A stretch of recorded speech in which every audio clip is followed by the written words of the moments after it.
welcome everyone to another broadcast of The Soul of the Everyman on the ArtistFirst Radio Network. All past broadcasts are podcasts. Find them at ArtistFirst.com. We welcome your questions and comments. Please use DJ at ArtistFirst.com. Now, ladies and gentlemen, here they are, Michael and Margaret Lyons. Thank you very much, Stephen. And I'm Michael Lyons. Mm-hmm. And I'm Margaret. And there are rainbows where we are. Oh, yeah. So if you don't have rainbows, no, it's just beautiful. Are they still out there? That's one of those phrases you can say, like, to almost anything. Like, Jehovah's Witnesses. Are they still out there? Nope. No? I think it's got clouded up a bit. We're a rainbow. Oh, I think you meant the witnesses. Oh. Well, we just fire first and wait till they run. Okay. Not with the rainbows. No, of course not. We've gotten off track a little bit. So, yes, it is. There are rainbows here where we are, which means that everything is wonderful. Sunshine, puppies, and children, and now I'm getting the look. And we're going to have a wonderful show tonight. Okay. I'm going to get it back on track. Tonight we are going to talk about the mind, if you don't mind. We are going to start with a wonderful, very long quote from our friend Eckhart Tolle, who is very pithy and very quotable. And I'm wondering if I might prevail upon you to essay the quote, which could take like 10 minutes. Well, my first question. Oh, we have a question. Wait. That pops up on this subject is, are you being used by your mind? And you take a moment and think about that, and you're like, what do you mean used by my mind? Don't I use my mind? And my mind's not using me? But when you begin to pick this apart a little bit, you realize that, oh wow, there are ways to be used by the mind. And that kind of frames the question a bit, mm-hmm. or frames this soon to be wonderful show. If I shut up. So, all right, let's start with the quote. All right. So, is your mind using you? Go. The mind is a superb instrument if used rightly. Used wrongly, however, it becomes very destructive. To put it more accurately, it is not so much that you use your mind wrongly. You usually don't use it at all. It uses you. This is the disease. You believe that you are your mind. This is the delusion. The instrument has taken you over. Eckhart Tolle. What? Reminds me of that old science fiction movie, the Revenge of the Body Snatchers, or whatever the heck it was. Return of the Body Snatchers. Return of the Body Snatchers? How does that? I only peripherally. I mean, this is a wonderful quote, and the way you framed it is also exactly right. Because the middle of this set really gives the whole thing away. Really, the second to last sentence. You believe that you are your mind, and I think you could go, to any crowd of people and ask them, do you believe that you are your mind? And I think you would get a lot of yeah, of course. I mean, how could I not be my mind? That's where I am. I'm in my mind. I'm in my thoughts. Everything about me is my thoughts. And that's what Tolle is picking out here and saying, no, in fact, you are not your mind. And we often say, you're not who you think you are. And that's another one of those statements that people go look at you kind of funny. What do you mean I'm not who I think I am? Because it sort of has a backhand way. Who do you think you are is what people often say to to another. Who do you think you are? But the problem is that many, many people would agree with the statement that I am who I think I am. I mean, that's what else could I be? My thoughts are me. And Tully picks that right out, and he grabs that little nugget and picks it up and examines it and says, if you are your thoughts, who are you when you're not thinking? Mm-hmm. If you stop thinking, do you cease to exist? Oh, do you cease to be? Yeah. Do you cease to be? And, when people say, well, I never stop thinking, and he would say, well, that's the problem. Yes. But in truth, we all stop thinking lots of times during the day, and certainly we're not thinking, at every moment. When you're asleep, you're certainly not thinking. Most people say, well, I dream, but you don't dream constantly. You're not thinking. Yet you do not cease to be. You don't cease to be when you're unconscious. When you're put out by the doctor, you don't cease to be. You are. And that's sort of the beginning of this thing. You can sort of stop somebody who says, well, of course I am who I think I am, because that's all that, everything is me. The other thing, Margaret, I think, and maybe this is the thing that would also twig people a little bit, is this last sentence, which is the instrument has taken you over. And I think that's very significant because he names it, the mind, as exactly what it is, an instrument, like, a tool, or like a true instrument, like something that you play, something that brings you pleasure, perhaps, or that you can use for a particular job or a particular set of actions. The mind is there to do things for who? Well, for you. But if it's there to do things for you, it's not you. It is a piece of you. And people have, unfortunately, kind of turned it all around to the mind. If you give the mind free rein, it will tell you that you are who you think I think you are, because that kind of feeds into that whole, the mind is in control of all things.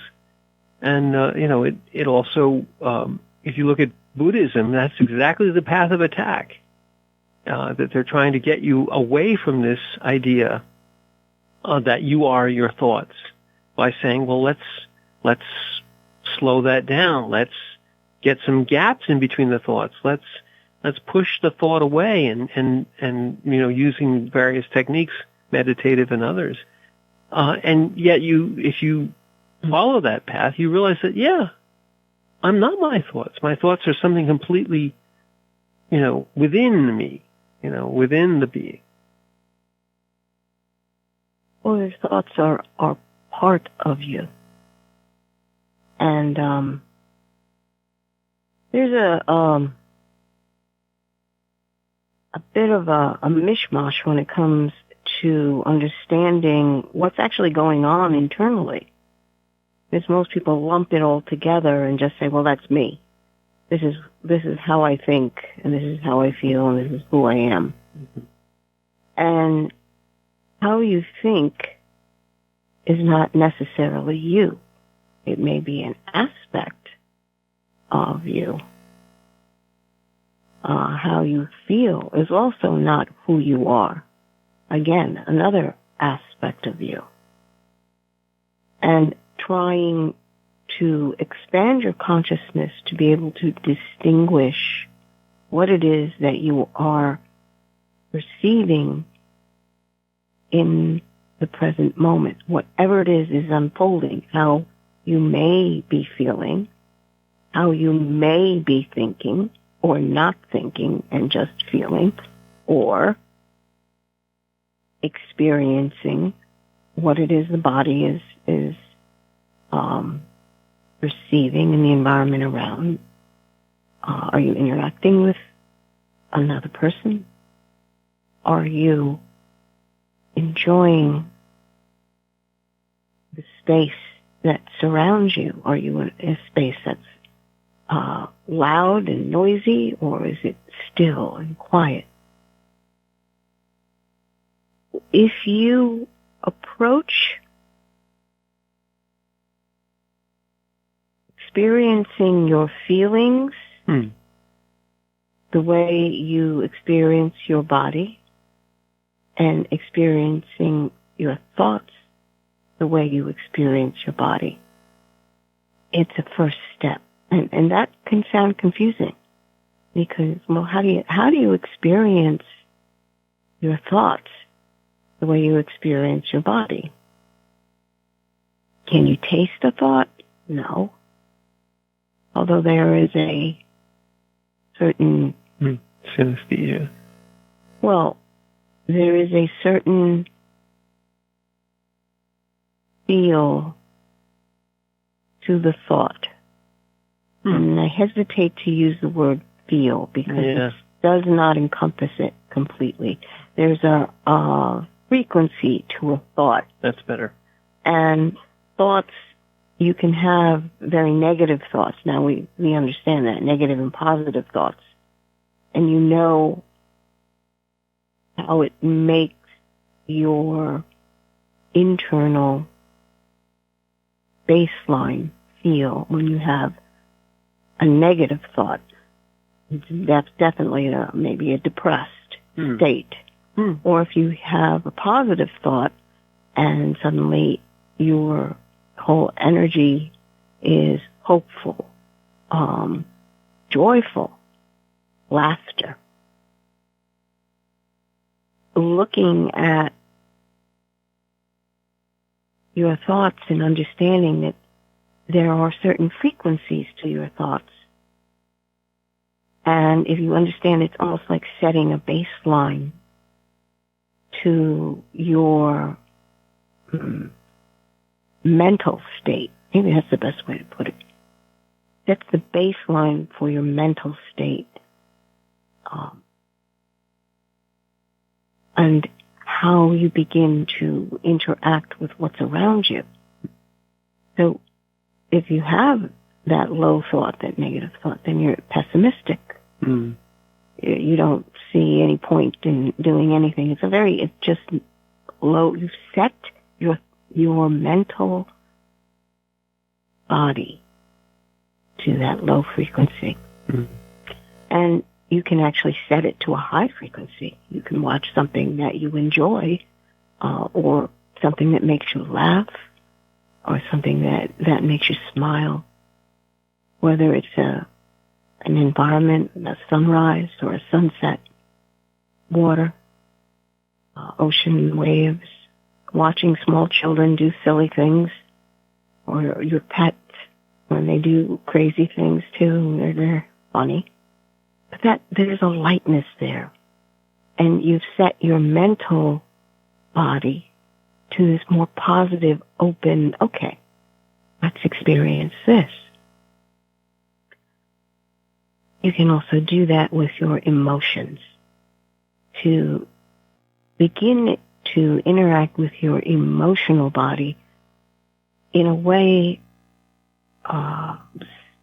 similar to how you use your physical body interacting with the outside world. Emotions can be very delicate. There's a lightness. There's a complexity to emotions. It's not just, how with your colors, there's your three main colors and everything comes out of combining those three main colors. People think of their emotions that way.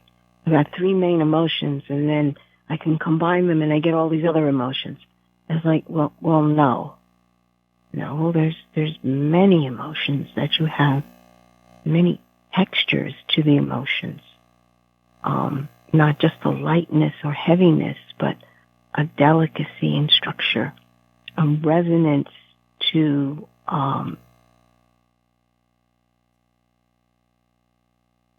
almost like to color.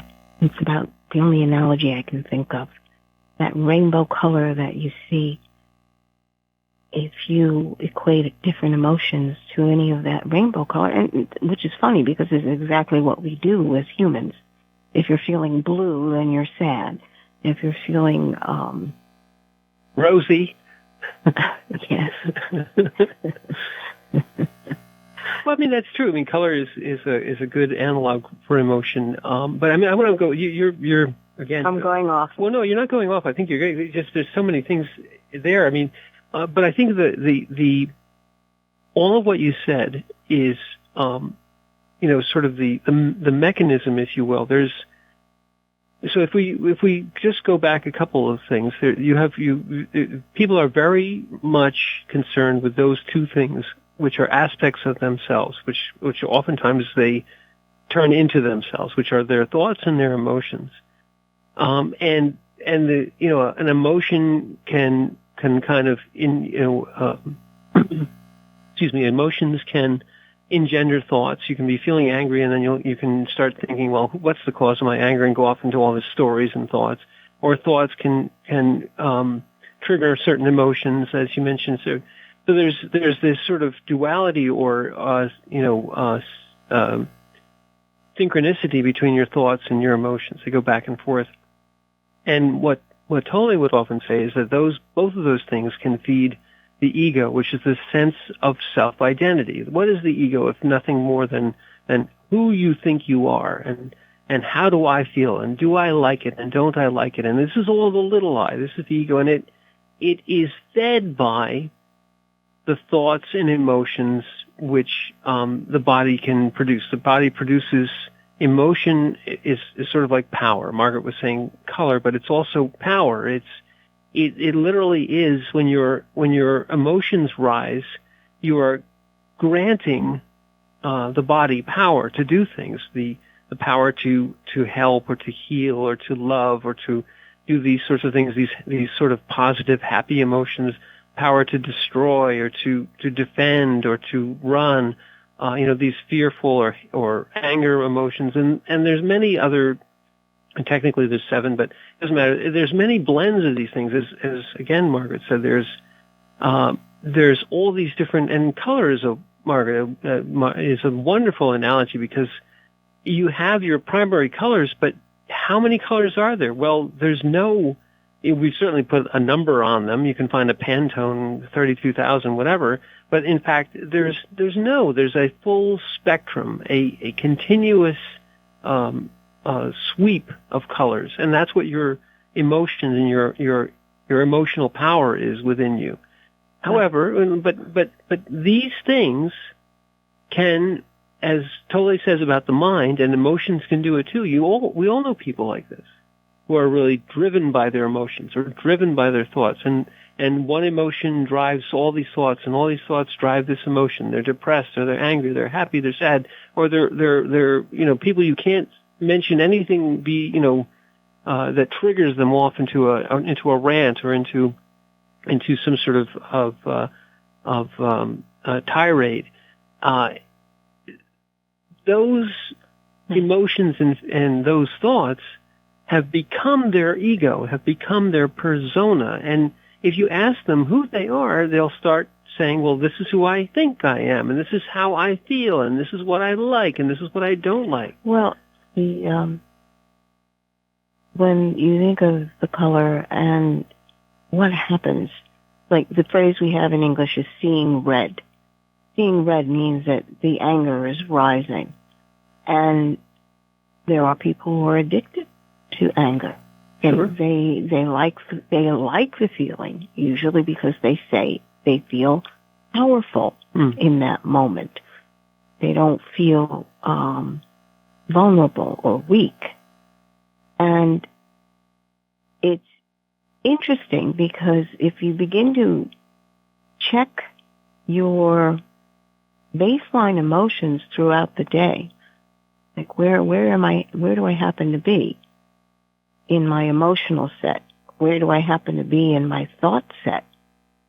You begin to see correlations because, as you said, one thing can trigger the other. When you're feeling down, you can feel this depression and things never go my way. Pessimistic kind of thoughts, thing. Right. Yes. So it's a feel and then a thought. Or, oh, isn't it lovely today? Oh, we're hearing the bird song and it's just joyful. And that goes on. You can touch back to that whenever you want. And that's the third part that people don't necessarily acknowledge, because they will acknowledge their emotion and they will acknowledge the thought, but they don't acknowledge the will to choose where you're going to be. They just say, oh, well, that's just what happened. Well, this is very important, actually. And it's not so. Things can happen to you. You may get triggered, but you don't need to engage into it.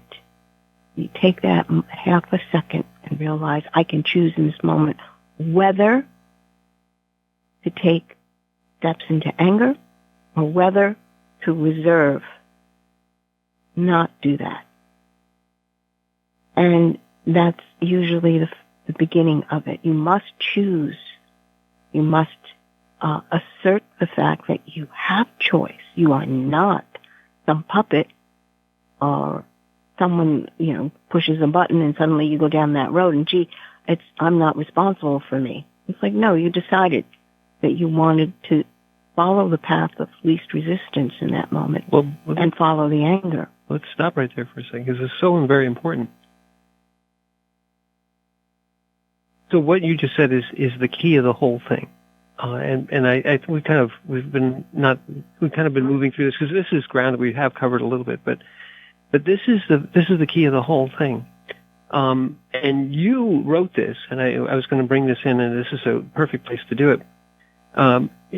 What you identify with is that foundation of unconscious thought. That was one of the framing sentences we started to find this quote with. You have to take that slowly because there's so much. Well, I'm going to. Okay. So here in Tolle's quote, when it says the mind is a superb instrument, and we've been talking a little bit about emotions. This is true. Emotions are extremely important and powerful. They're what make us human. The thoughts, our ability to think about the world and to analyze and to plan and to be able to, in essence, relate all the different things that we do to a structure and give it form. These are the thoughts. So thoughts are extremely important, and the mind is a beautiful instrument, and emotions are extremely important, and they are what make us human. But the two things together can feed ego, and they can feed this thing, the idea of unconscious thought. And what that means is what Margaret just said. It's when people say, well, how could I help it? He made me do it, or she made me do it, or this thing happened and it made me angry. It turned me into this. So all that is taking out the most important thing, the most human thing that people ignore all the time, which is the will, which is the ability to choose, the ability to, in essence, say that the moment of now, the thing that is happening right now, something is causing me to feel anger. Some thought just arose. I have to do this, or this is a new event in my life, and I must process it. I must analyze it. I must internalize it. I must tear it into shreds, which is what thoughts do, and figure out what to do next. All that feeds the ego if it's this unconscious, this I'm being driven by my thoughts. I'm being pushed around by emotions or by events in my life. I don't have any agency. People often say that to if you talk to somebody, say, well, I feel like I'm just being swept along in my life. I don't know how to take control. And so many people feel that way, that there's a whole industry of folks trying to convince you, well, this is the way to take control. And if you use these day timers or this organizer or this, you can take control of your life, or you buy these insurances. So that's a very seductive thing because people feel that they're not in control. All that non-in control is because they've skipped right past the part where they have control, which is you don't have control over events. You don't have control over whether your emotions rise up necessarily. You don't even have control over whether some random thought comes in or something has to be thought about. Yes, but you have the control over one thing, the decision on what you do about it. And what you do about it first is to say, it is part of me, but not me. It is within my consciousness, but not my whole consciousness. And that part of you, that will part of you, lifts you out of the unconscious thought. It becomes a conscious, I'm going to think about this now because I need to think about this now. I decide to do so. the emotions rise up, and this is probably the best example because they rise up seemingly out of nowhere. All of a sudden, I'm triggered. Anger comes in, and I have that split second of I'm just going to run off and have to, react without thought in an unconscious way, say, do, and act upon things in such a way that it becomes very destructive. The will can stop you right there and say, yeah, there we are. Everything like this is happening. But I decide. It's within my consciousness. It is what's happening now, but it's not me. Right. And that's where you take away the power of these things to run you. You take away the power of thoughts to run you, which is, in essence, what the thrust of Buddhism is, to take the power of thoughts away, and sometimes emotions too. And you take away, you assert your beinghood, that you are something beyond your thoughts, that you are something beyond your emotions, that you are a being that has thoughts and has emotions, but it is not you. And some of the training you've done with the children is saying, I feel angry, or I'm thinking about something, but I'm not the thought and I'm not the feeling. Well, I forgot who it was that said this, but that quote, most men lead lives of quiet desperation. Yes. Who was that? I think it was Thoreau. Was it Thoreau? I mean, you could look it up, but I think that's our friend Thoreau. Yes. When you understand that quiet desperation, what is at the core of that? And it's usually people feeling that no one understands them at all. Even to the point of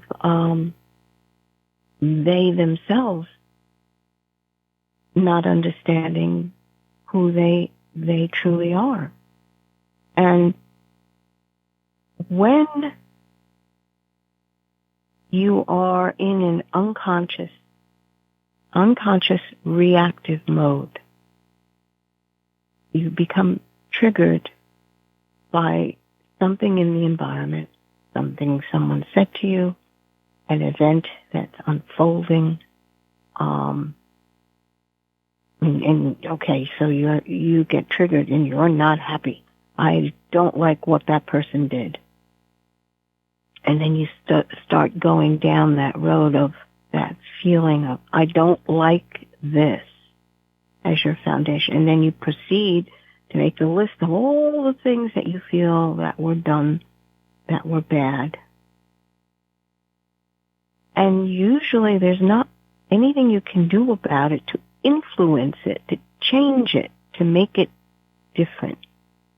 So that feeling of helplessness becomes amplified. And in all that happening between your ears, I mean, you could be just sitting and people looking at you and you just are sitting quietly. But the turmoil happens. The spin happens. And suddenly you can't get out of your own way. You just feel like you're swirling around and around in this thought churner. And you can't seem to find a way out. And that adds to the desperation. It's not just the thoughts that are tumbling around in this churning thing. It's the emotions that had been also triggered when you felt that you were not in control, because that's usually the baseline for most people. That feeling of not being in control, and they're just not happy. They don't know what to do. They feel helpless, and that just adds in. So taking the moment to note, to really acknowledge that this is the way you're feeling. Just purely observing and acknowledging, yes, I felt helpless in that moment. I felt abandoned, or I felt boxed in. I have no freedom to change this. And that thought feeds on that emotion of vulnerability and helplessness. So, consciousness. If your consciousness can just observe this, say, yes, I am feeling abandoned. And then it'll go into, well, what triggered it, et cetera, et cetera, et cetera. You know, this is the cause, and that's when the mind is trying to take control, right, as opposed to understanding that what you're supposed to do is acknowledge the fact that you are feeling this way. Let that emotion have space for it to express it, because the minute you try to narrow it down into understanding why this happened and who to blame because I feel this way, you're not letting it go. You're not really experiencing it, because once you experience it and you walk through it, then you can let it go. If you understand that engaging in that thought aspect, roiling in those emotions, following that process of, oh, I've got to find out, I've got to do this, I've got to do that. If you can observe that dispassionately without the emotion roiling, that's constructive. But if you go through that while you're feeling the emotion, you're just reinforcing that negative feel within your body. You're not letting it go. You are locking it in so that you can go back and dig it up and feel that again, because that made me feel, I'm in the right. Well, I mean, there's a lot there too, but absolutely right. It's right off the point that you're talking about, when people engage, when they the Buddhists would say they're seizing upon this thought or seizing upon this emotion, identifying with it. You're doing again, back to Tolle for a minute. This is the foundation of what he calls the pain body, or these splitting off of self into all these different shards. And you can do what Margaret just said. You can go right back and you've given this piece of you, this entity, if you will, a lot of power, which was the emotion, a lot of thoughts, a lot of stuff, and you've locked it in. You've made sure that it's never going to die. You haven't let it flow through your being as an event, which has a beginning, middle, and an end. It just literally flows through you as the moment of now passes and the next moment comes. This allows you, as the observer, to see what's happening around you, to feel it, but not to be it. If you seize it and say, this is me, you also mentioned about thoughts. Thoughts are these wonderful things that want to fix everything. They want to analyze it. They want to tell you what it is. They want to tell you what to do. It's another form of trapping energy. Well, yeah, but I just had the point of being is that those are the things. It's like there's a wonderful expression, mansplaining. If you give the typical man a problem, they want to fix it. No, I don't want to fix it. just listen to it, observe it is what needs to be done sometimes. Just hearing, just listening actively, and you do this with others in a relationship, but you can also do it with yourself. Things happen, you suddenly have all this emotion, you have all these things happening, and your thoughts just instantly dive in and say, we're going to fix this. We're going to find out who did it. We're going to find out where it goes. We're going to find out, and running around like crazy and putting everything in boxes and making sure you never let go of it, because, God, that happened to us 10 years ago, and now it's happening again. It always happens to us. Great. And emotions are also things you can hold on to. They give all those thoughts power and purpose, and they're just lurking there in these giant vats. These emotions, if you think of man as mansplaining, you can say, well, women have the more of a relationship to the emotional. They are not healthy to hold on to grasp, to wallow in, to to make sure that we're never, ever going to forget how this made us feel, how bad we felt about it. And next time it happens, we'll be ready to just tear them all to shreds with all this ball of emotion. Well, those two things are part of all of us.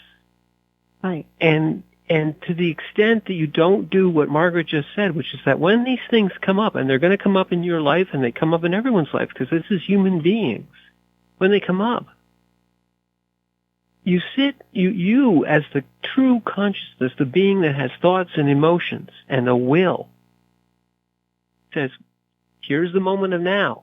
It's fraught with peril and anger, or it's got sadness, or it's got happiness, whatever it is.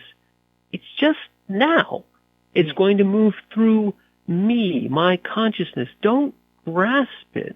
The Dalai Lama would say, don't engage with it. Don't let it become you. Don't touch it, in essence. Look at it. Observe it. Realize that this is just you experiencing your life. This is for enjoyment, for learning, for being within.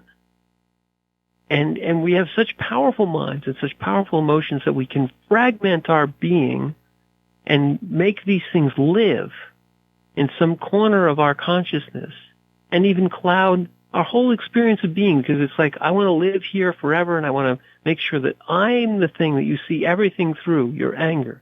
I'm the thought that you see everything through. You fit everything into your narrative, right? Into whatever it is that you think is going to be the way the world works. Every other blessed thing, confirmation bias, right? Every other blessed thing has to fit into that. Those are my thoughts, and that's who I am, and I think this way. Yeah, no, well, that's the thing. There was always that push into, well, you got to find out who you are. Mm-hmm. Yes. And got to know who you are. It was fascinating because it basically, the only tools they gave you is, well, what you like, what you don't like. Mm-hmm. And then how to think about certain things so that, all those bad feelings that you had, and of course it's always bad feelings, mm-hmm. not bad thoughts. Well, yeah, you can have bad thoughts too, but yes. But, to control all that so you don't have to go into those bad feelings. And what was the lie? We can control that. Mm-hmm.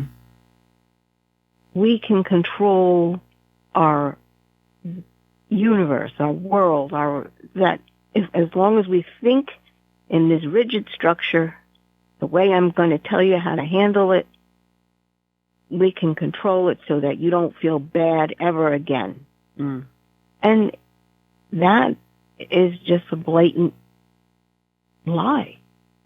This world was not meant for perfection, where you're not going to feel some conflict, some discomfort. That's not what this place is. But if you agree with yourself to say, wait a minute, who am I really? Without all this, well, let's find out, analyze. That the analysis is really a mental construct that most people use because they don't want to feel like they're not in control. And I'm not saying that, you just throw everything to the wind. Chaos. What I am saying is that acknowledging the thoughts that happen to be rolling by your thought screen, you acknowledge them, you see them. And then your emotions, you acknowledge them without grabbing hold of that emotion and hanging on to it, just like trying to grab hold of that thought and hanging on to it. Mm. It doesn't mean this is easy, mind you. No. But to acknowledge that your consciousness is what is observing the emotions you're feeling in this moment, the thoughts that happen to be skipping by your as I said, the thought screen. And you can choose whether or not to engage with the emotion or the thought. And the truth of the matter is, you do not have to engage with everything that is floating by. Some people think, oh, I'm going to experience the world. Let me just grab every single blessed thing that's there. Well, let me think it through. Well, the other thing, you know, about these, what you just said is exactly correct. It's not easy, at least not the habit of it initially, but the habit of observation is the one you want to cultivate. You want to, Tully's quote again, he says, you know, the mind, it's not so much that you use your mind wrongly. And he says, with, I'm sure laughing, you usually don't use it at all. But he really means the point is it uses you. Well, when your mind has an it, when it has an identity, it is trying to use you. It's trying to use you, the consciousness, as a vehicle for saying to the rest of you that this is all there is, only thoughts. And emotions are to be shunned and distrusted. You know, this you can see very plainly written, Margaret, all the time, in many scientific pursuits, which basically say if you can't think about it, it doesn't exist. Right.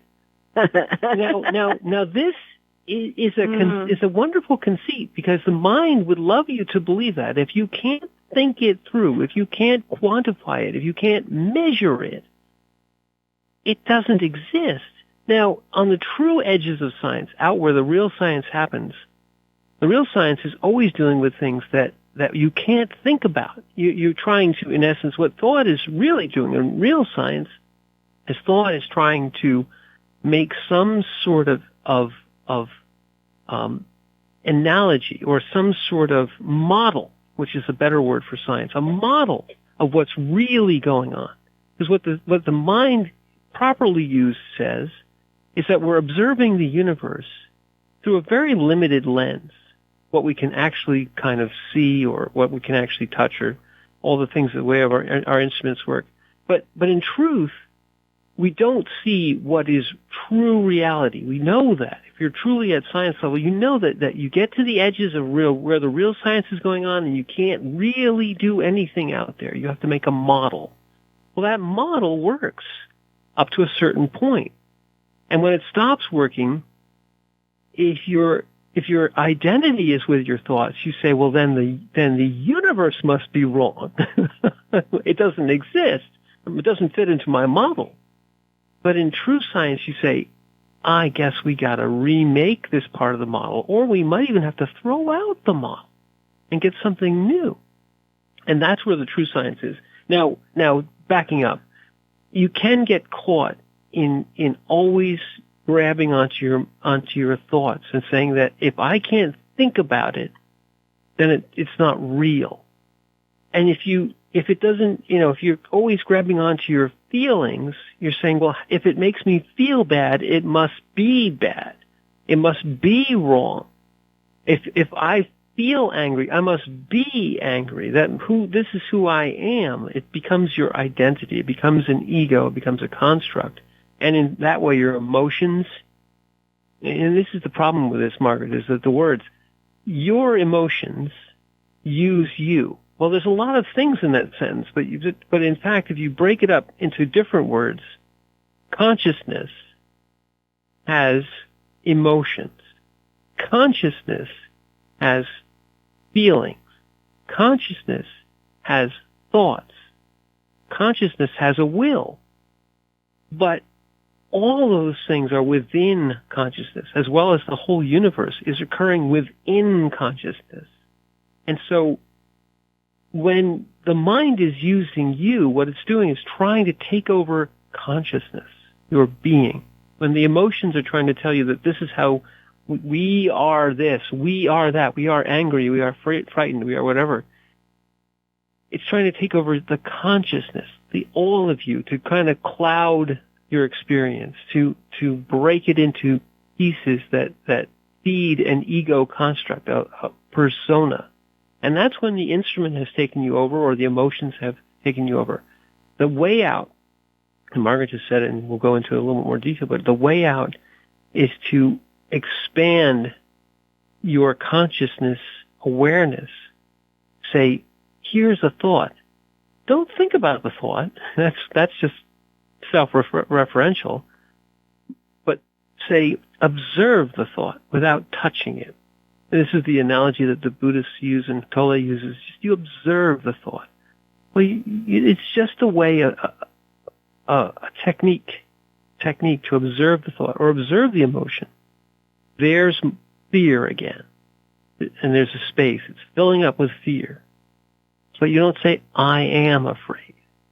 Because that's the thought which ties the fear to your idea of who you think you are, which is just an ego construct. Right. So, understanding that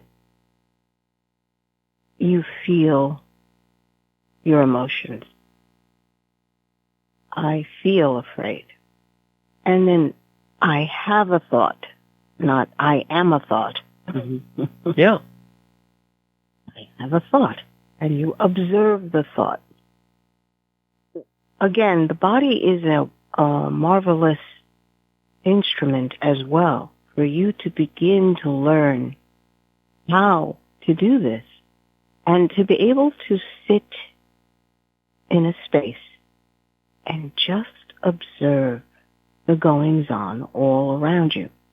Most people say, oh yeah, people watching or whatever, but just to be able to observe without interacting. And if you're sitting, say, in a park on a bench and you're watching the comings and goings of all the people and the animals that are happening, you will notice that there will be certain people will not look you in the eye. Certain people are completely absorbed in what they happen to be doing in that moment. And that the rest of the world doesn't exist. The animals are usually the most honest because they're just right here, right now. If it's a dog, he's into sniffing everything, what's around me, absorbing what's going on. The birds, they're just doing their thing. And it's interesting to watch because the interactions, the relationships that you see all around you, if you can equate that to the emotions or the thoughts that you have, understand it. Well, yeah, I'm sitting here watching, conscious, watching the goings on. Oh, there seems to be a little problem over there. Those two look like they're arguing. Okay. Oh, they're playing a game over here. Oh, they're sharing. The kids are sharing. Okay, this is good. The birds are sharing. You know, one mama bird feeding a baby. It's just all part of the world around you. And you don't have to interact with it. You can observe it. You can appreciate it. You know, when a little one makes a discovery that suddenly I can actually walk to the sandbox over there by myself. You can sit next to my sister. Okay. Development. Understanding that your emotions are the same way as well as your thoughts. And you don't need to interfere with the progress of this. Just observe. You can give yourself that internal commandment, if you will. I will observe. And what am I observing? Who am I observing? It's an amazing quieting of the mind as well as the emotions. You're just there. And you don't have to engage. You don't need to have that noise in between your ears going constantly. You just you're giving yourself space to allow yourself to be One thing I wanted to bring up, or did you want to comment on something? Well, I just wanted to say that this is the key thing that Margaret just mentioned, is that the spaciousness, and Tully says this all the time, the spaciousness is you, is the true you. And the spaciousness, when you sit yourself on a park bench, the analogy is that I'm sitting on a bench and no one's talking to me. No one's wondering about what I'm doing, or I'm not thinking about all the things. I'm not trying to interact with every person that goes by. When thoughts are going through your mind, they're like people passing by on the street. And think of the crazy if you were to sit up and talk to every person that went by on the street and ask them what they're doing and how they're doing it. Blah, blah, blah. That's interacting with thoughts. Or if you literally made a value judgment about whether you like it or whether you don't. I don't like this blade of grass, but this one right next to it is good, and I hate this one, and I love this one. That's engaging with the emotions. Instead, if you just sit quietly on the bench, thinking about nothing, feeling, not that an emotion can't come in or a thought can't come in, but you're not feeling something actively. You're not engaging in the emotion. Right. You're observing it and yet, seeing it. And yet, you continue to exist. Even if no one's paying any attention to you and you're paying attention to no one, even if you're not feeling anything particularly at the moment, you're not thinking about anything particular at the moment, there you are. Mm-hmm. So that's the point, is that's always you. And it's within your mind or within the world or the universe, which is all within your consciousness. But I'm sorry, go ahead, Ma. One thing I'd like to bring up is that if you engage in the thought, that means that your consciousness, your being state, is in a certain thought all the time. You become identified with it. And if you identify with a thought, in other words, I'm a whatever, concert pianist, lawyer, architect. All right, if you want to identify in what you do. Well, yeah, or I'm a good person, you know. Okay. You identify with a thought. This is my reaction to what happens. That makes me angry.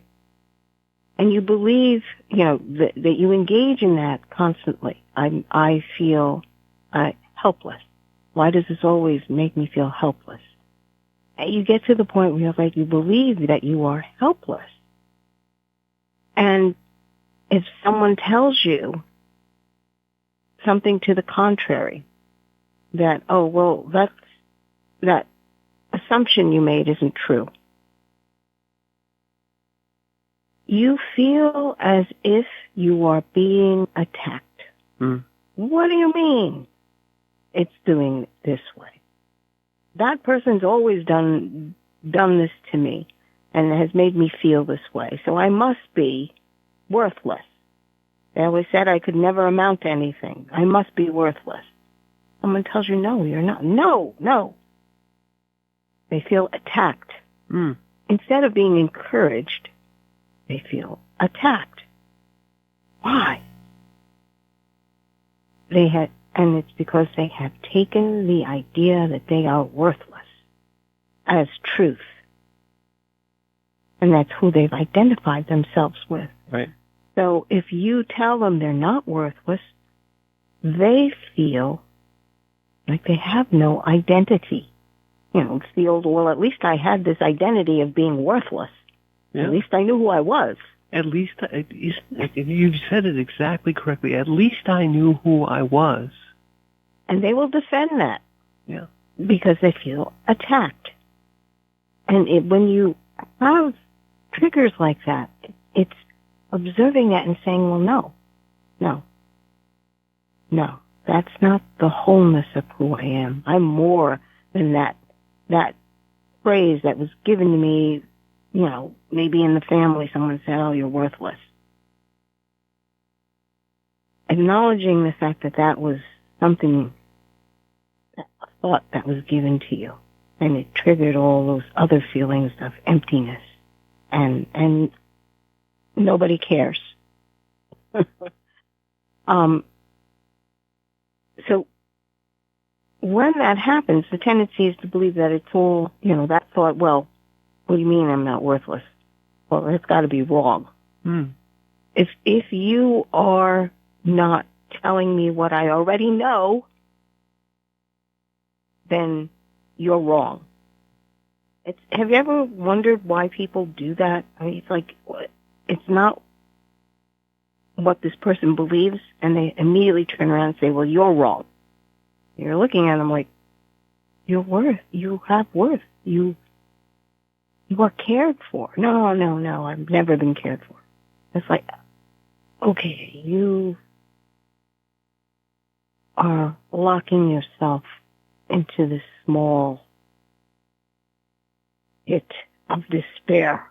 But you said it already. Once you identify that this is me, anything that controverts that feels like a little attack. It feels like a little death. Yeah, a little death. And that's why you have people who will resist all attempts to change that, because it presents a greater problem. This greater problem of, well, who am I then? This is, you're basically killing who I think I am, who I think I am, who I feel I am. And that's why when you see people going through therapy, there's this tremendous moment of feeling attacked. And you have to as a therapist, you have to go through that slowly. And we've gone through our hour quickly. Yes, so we've come to the end of the hour, whether we think so or not. And so I'm Michael Lyons. And I'm Margaret. Thank you for listening.